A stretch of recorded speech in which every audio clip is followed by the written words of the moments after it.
Hi, I'm Rachel, and this is my pre-Pesach 2024 5784 reading video. I was meaning to do this a little bit earlier, and I did not. And part of the reason this week for being delayed was actually at the time when I should have been sitting down to finish up some reading and film. Instead, I was watching Jackson Galaxy on YouTube. Those of you who are big-time cat people might know about him or might want to know about him. He's a famous cat behaviorist. He had a TV show, My Cat from Hell. He's even written a few books, and now he has a YouTube channel and a merch store and, holistic stuff for cats, etc. And so, just so happened, like I go in fits and spurts with watching his stuff, and it just so happens that earlier this month he had a cat who he had for 15 years who just died of complications of cancer. Like he euthanized the cat when it was, her time was coming to that point where she, was not going to have any more good days left.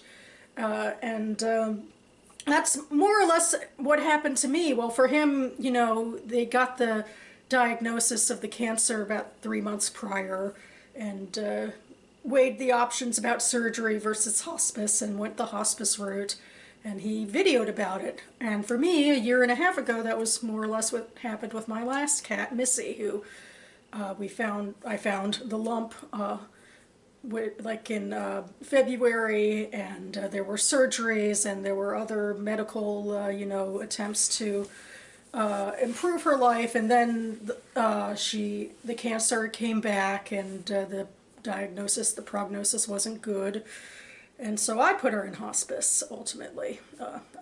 So anyway, I've just been thinking about that, and it's weird. I've been so kind of overwhelmed by global news and that sort of emotional mindset, and then to be taken back to this very intimate space with my cat, and the cat who I had right before her, Leia, who also died of a disease relatively young. So it was hard, and I've been trying to push myself into getting a new cat because I'm stunned that I don't have a cat yet, and there's reasons for it, and I was just talking to my therapist about it, in fact, but that was the mindset I was in. And in fact, in my in-between time, in between my first cat, Leia, and my second cat who died of cancer, Missy, Jackson Galaxy, that was when he was touring for this book, and he came to a local bookstore, and I went to talk to him, and I feel like talking to him, briefly as he signed the book, was part of my transition into getting a new cat. So in a way, I'm over-analyzing watching him and his videos about his cat's cancer.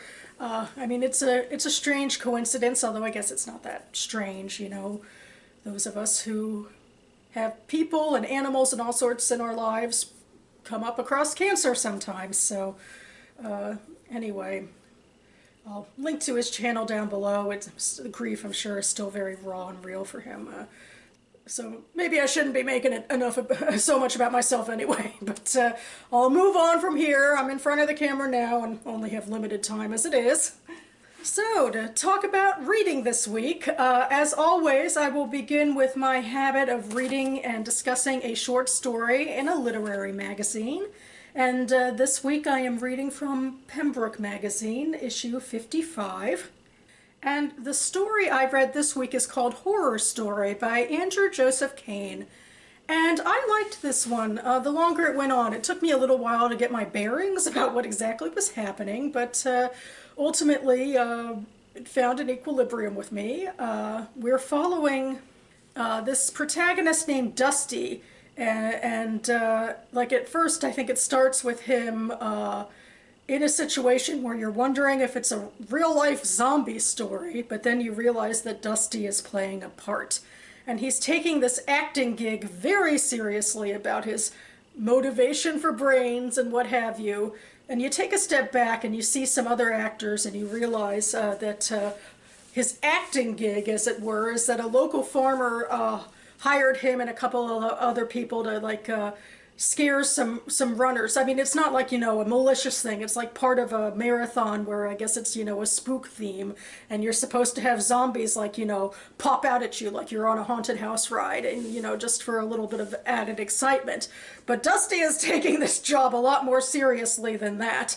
But it's, the interactions of this are just so intriguing and fun, like the way the other people kind of know what this is, and are like, oh, well, we're going from this to the haunted fright hayride, across the way, and it's, just a way to get some money for, a seasonally appropriate frivolity. And then we go back to Dusty and his acting coach, who's actually like a dojo in a karate setting in like a, a rundown like strip mall situation.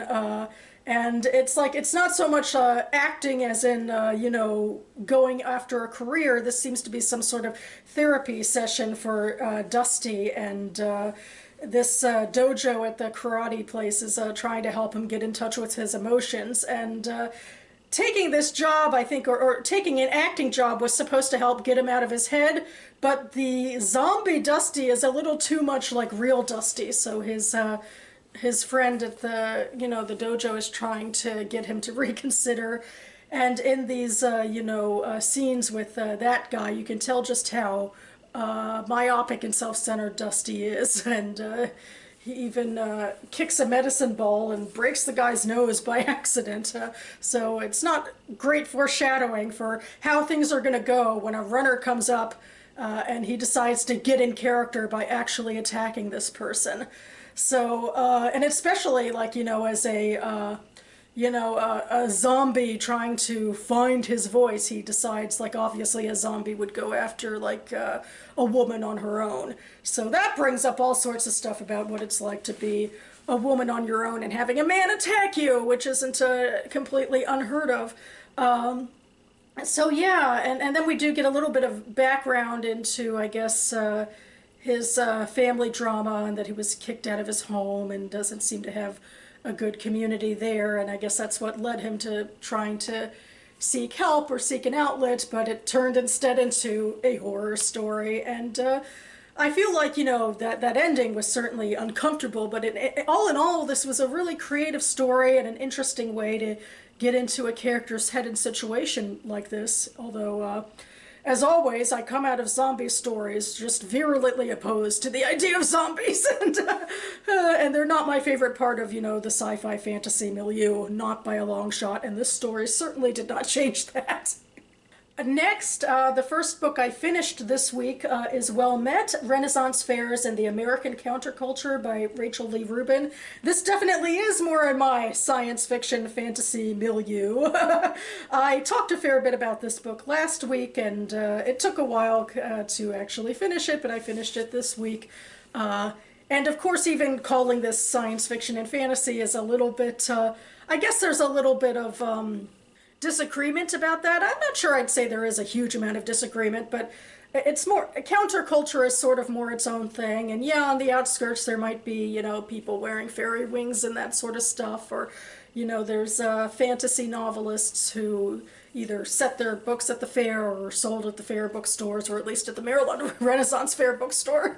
But in general, I think it's more countercultural, and like a lot of this book focused on the way that the Ren Fairs, which started in the 60s in California, sort of kept alive the idea of like a non-consumerist material culture, where a lot of the people who buy and sell at the fair, like, they go from fair to fair, they're sort of migratory people, and also the fair helped revitalize all sorts of music styles, just from the jam sessions and so forth at the after-hour shows and that sort of stuff. And the same sort of with the with a lot of the circus or acrobatic acts or what have you. And then we have, like, the actors who play more period people, and there's like that, I guess, malleable ground there between what is actually historically accurate and what isn't, because really the general impetus for Renaissance Fair performance is less about historical accuracy and more about a theater sense where, you know, where the audience is involved in the theater. So yeah, I mean, I enjoyed this book, but like I said last time, there was an academic stuffy edge. Like one of the chapters I got to this week was the author analyzing some of the fantasy and other genre fiction that's set at the fair, and I thought, and also like TV show, movie stuff, and I thought it was just really stuffily written sort of analysis. Part that made me the most sad was how the MST3K guys, you know, were anti-Rennie, which I suppose makes sense, but, you know, I loved that show, or the Sci-Fi Channel version, which it's a satirical show where a bunch of comedians sort of dress up as robots and a guy sent out into space, and then they make fun of movies. You know, there's no, you know, rhyme or reason to the world building, but that's the point of what they do. And in my head, I loved that show growing up, and I leaned into the creative parts of it, like the storylines that they did around the mocking of movies and so forth, and like, you know, they're fellow geeks like me, but, you know, unfortunately some geeks can be judgmental and petty sometimes, and I suppose a show that made its living off of mocking other media, maybe it's not too surprising. I don't know, but that stuck out to me this time. Another thing that stuck out to me was, speaking of other people who dislike the fair, I mean, how many ways can you say that there's just a community of people who are, you know, made uncomfortable by women and men who perform sexuality and gender presentation differently, like, you know, women who aren't conventionally attractive, who dress in, you know, corsets and all the Ren Fair stuff, and men who dress in tights, and, you know, how, you know, just that makes a certain demographic uncomfortable, and so much of the criticism of the fair basically comes down to that. So yeah, I mean, I guess there were a lot of interesting tidbits in here that I enjoyed reading about, especially when my local fair, the Maryland Renaissance Fair, came up. I always enjoyed that. I do wish the book were a little more accessible. The next book I finished this week is The Hebrew Teacher, 3 novellas by Maya Arad, translated from the Hebrew by Jessica Cohen. And this is my first official 2024 release read. Very excited about that, because I have a whole list of things I want to read in 2024. I mean, I don't want to go overboard because I have so much backlist I also want to read, but I do have you know, a couple of my favorite genres, and I want to read a couple books per genre from 2024, in 2024, and I'm counting this one as one of my, like, general literary fiction picks, and I have a whole video where I talk about this book and other books. I'll link it down below. And I liked this. Well, you know, it's 3 novellas, and so, you know, there's similarities and differences between the stories. I think this is the first time Maya Arad's been translated into English too, although she actually, although she's Israeli born, she lives in the States now. And so the titular novella is called The Hebrew Teacher, and I think that might be the strongest one. It's certainly interesting to think about at any time, or during these times, where her titular character is a woman named Eleanor, and she almost is like a microcosm of the state, as it were, the early state of Israel, that she was born in 48 when the state was established, and grew up in that, you know, that narrative of how that this was a victory, and that everything that Israel faced in the early decades, it was miraculous to overcome, like the wars where the, you know, Arab states were trying to annihilate them, and that they were able to thrive and create a society where not only Jews were safe, but also, you know, where literature and science and all sorts of, you know, things that create a culture and a thriving nation were thriving. And so that's the world she kind of still stays in, even though she's actually lived in the U.S. for 40 years, teaching at a small Midwestern college, and she in fact is responsible for bringing the Hebrew program off the ground there. That there's like a program at the college that's connected to Mideast studies, and also language courses and literature courses, and this focuses on Hebrew and Israeli stuff. And of course, they're also very close to other Jewish classes and Jewish institutions like Hillel. And so this is her life, but things are slowly changing. Like when the story begins, Alana's enrollment in her introductory Hebrew class is down, and she's just not quite sure why. And then they bring on a new professor of literature, and it's this Israeli guy named Yoad, but he's a very different sort of Israeli guy, that he has definitively left Israel because he feels very disillusioned by the more recent history, and doesn't feel that connection to his homeland anymore. So he is studying, very controversially, I think trying to study an anti-Semitic author through a Jewish lens, and his studies take him more toward diasporic Jewish identity, not so much American as, pre-Holocaust European, although also American in some ways as well. And so basically the novella is about Alana trying to reach out to this guy, and this guy is very standoffish and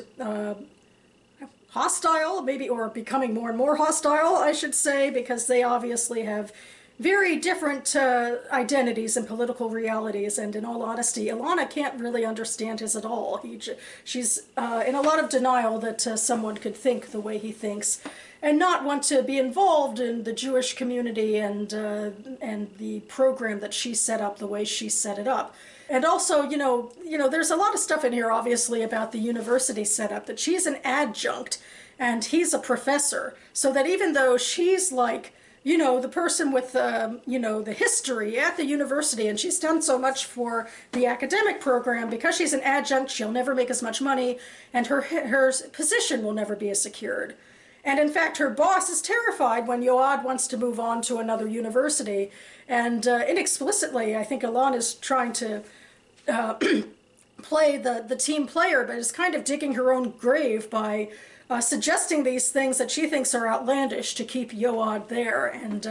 And because he's this high up-and-coming professorial person with, promises of publishing great papers and books and yada yada, her boss does them all because he wants to keep Yoad there. And that in and of itself is, beyond all the political stuff about, people's opinions, who's right, who's wrong. That just, it's very triggering in a way. That's probably not the right word. And I'm not even involved in academia, but I'm adjacent to it from, my mom was involved in academia, and I have 2 master's degrees, so I know and to think of, that power play between adjuncts and professors. Ugh. But, it was just such a fascinating and sort of sad novel about these 2 people and, like, how they couldn't see eye to eye, and just about, the realities of how history and or the current day changes things. And so I couldn't help but hope for the best for Alana at the end, and I almost wanted to stay with this character, but the next 2 novels go on to different characters. And the second novel, I just don't think it worked as well for me. It involves this older woman named Miriam, who's coming to Silicon Valley to visit her son and her daughter-in-law, who are both Israelis who now live in Silicon Valley, and they're both very standoffish people. Some of the story is kind of stereotypical, like the way that, the parent from the old country can't fit in with the norms of the kids who live in the new country.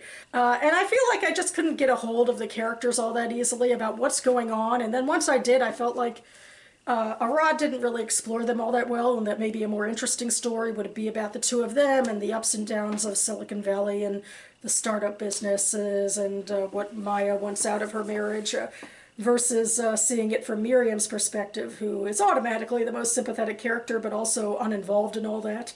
So I don't know, it didn't work as well for me. The third story worked a lot better, which takes place again in California, and the main character is this middle-aged woman named Efrat, who is worried about her daughter Libby's social life. Her daughter is 12. There's so much of the social life being conducted online, but underneath of it all, there's still kind of the same power plays and dominions about how friend groups around girls are formed, and Libby is sort of in the friend group where she's the one who's on the outskirts, and she's there so that everyone else can kind of feel better about themselves. And then there's this whole incident where another one of the girls is on the outs with the queen bee for a while, and she befriends Libby for a little bit of time, but then abandons her again when the queen bee picks her back up. And boy, did that bring back some memories for me, even if it was pre-internet and social media days. But you know, that stuff doesn't change. And meanwhile, beyond all that, there's Efrat, and who she is a middle-aged woman, and the uncomfortable way she's overextending herself in her daughter's life, and also her own relationships, and like sort of, I feel like there's some really pat ways that the story ends, but I also really appreciate the layers of relationships for women and young girls that Arad was going into in that final story. So ultimately, after all that ramble, this book was a big win for me. I really liked it. The next book I'm pretty much in the middle of, or almost the middle of anyway, is Bookish People by Susan Coll, which I decided to pick up this month because I got it last year at the Gaithersburg Book Festival, and next month is the new Gaithersburg Book Festival, so I feel like I'm, you know, tying up loose ends or something, and then I'll be able to go next month and get a new book and, you know, put that off for a year. But anyway, Susan Coll was at the Gaithersburg Book Festival last year. I'll link to the video I have with her in it down below. And this is I think it's kind of fun book. It actually isn't all that popular, I think, on social media, but I'm enjoying it so far. And it takes place in Northern Virginia, and the main character is this woman named Sophie who owns a bookstore. And a lot of this is based off of Coll's own experience, where she worked at a very prominent indie bookstore chain, or I mean, only 3, you know, bookstores in that chain. But anyway, it's Politics and Prose. It's our prominent indie bookstore. And so there's a lot of fun insider knowledge about how the indie bookstore works. And then there's just a lot of geekery because a lot of these characters care a lot about, you know, authors and reading and all that sort of stuff. You know, they're kind of like booktubers of a different stripe, I feel like. And so we do hop around from people's heads, I believe, but we're mostly in Sophie's head. And the conflict comes around with the fact that Sophie's event manager controversially scheduled a poet who has become infamous in a bad way, basically through a Guardian article about him where he's accused of affairs and of being a horrible husband who drove his wife to suicide. So he is canceled, as it were, and in fact every other bookstore is being pressured to cancel him. And their bookstore is holding on. There's a reason for that. It's a little bit soap opera-ish that the event manager might think Raymond Chandler is her father. And Sophie also kind of wants to be, you know, take a stand for things, or especially when society at large is, you know, pressing a morality narrative.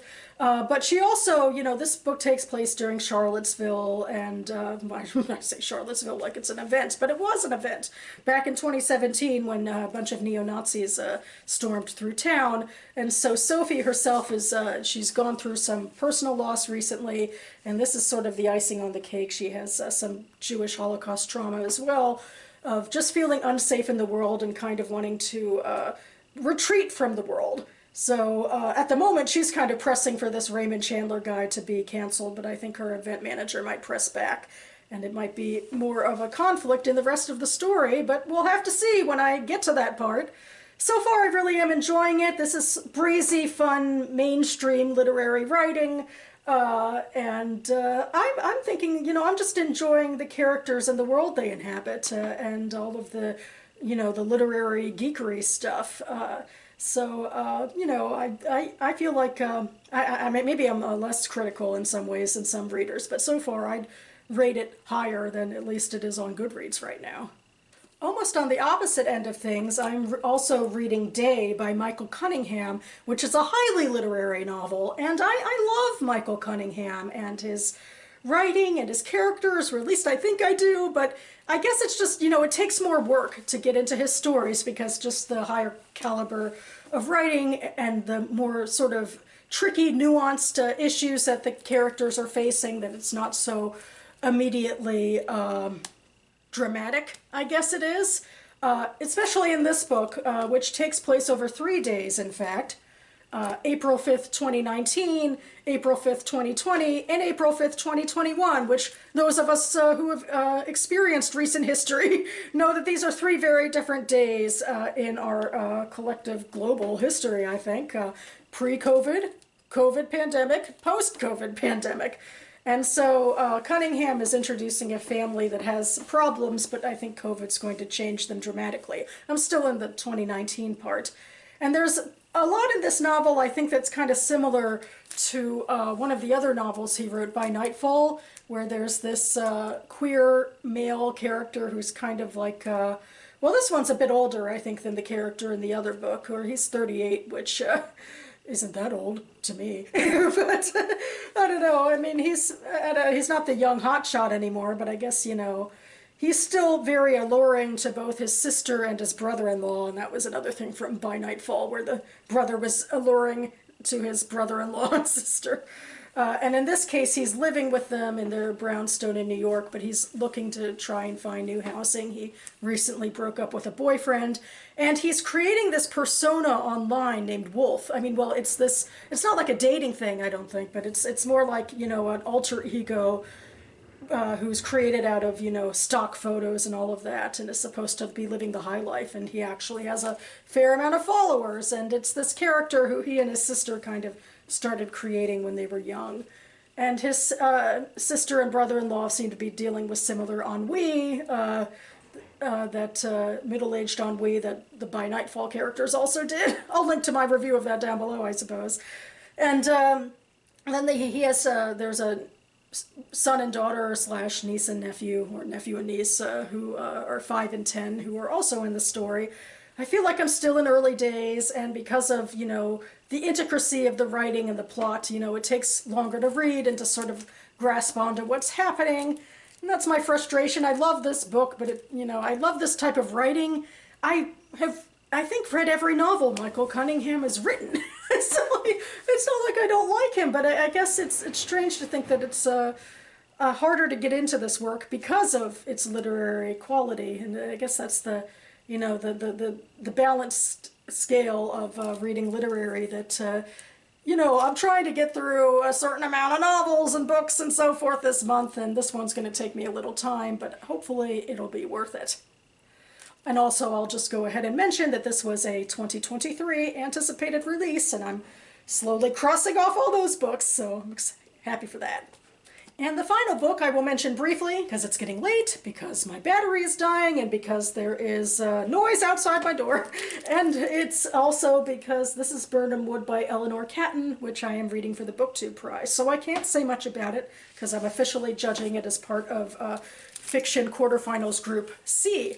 But I will tease and say that I believe this book is a sort of post-apocalyptic reality that takes place in New Zealand. And so, yeah, other than that, I am zipping my lips and not saying anything until this round of the BookTube Prize is over. But the BookTube Prize was started by Robert Sheard back in 2019 as a way for the literary book community to come together and judge the best in fiction and nonfiction, or literary fiction and nonfiction, published in English in the US the year before.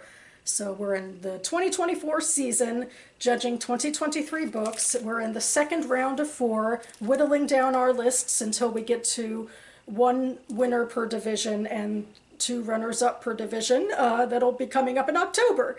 So yeah, if you'd like more information about the BookTube Prize or my preliminary thoughts about this and the other books on my ballot, I will have links listed down below.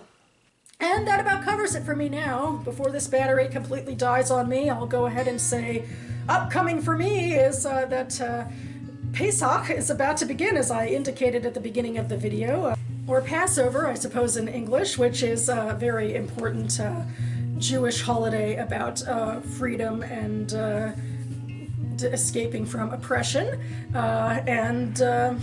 This video will probably go up after Passover begins. I'm filming the morning before it begins. This evening I will be at my synagogue for a synagogue Seder. I'm very excited. I was even tapped to help, sign people in and, help them find their seating. So it is nice to feel part of the community that way. And I hope it'll be a good Seder with, a lot of insights about, our community and where we are. And in fact, we're supposed to bring a talisman that reminds us of freedom and personally in some way or another. So I think it's going to be really meaningful. Really looking forward to it. In terms of BookTube, I hope to be back on this channel within the next couple of days. I guess it'll be more AuthorTube because I'm doing my monthly Author's Answer video, which was a series started by J.D. Archer, which I'm taking part in, answering his writing group questions, so stay tuned for that. I hope all of you celebrating, if you're out there, are having a wonderful Chag Sameach, Happy Passover, and I hope the rest of you are having a great end to your April. Thanks so much for watching, everyone, and I'll see you next time.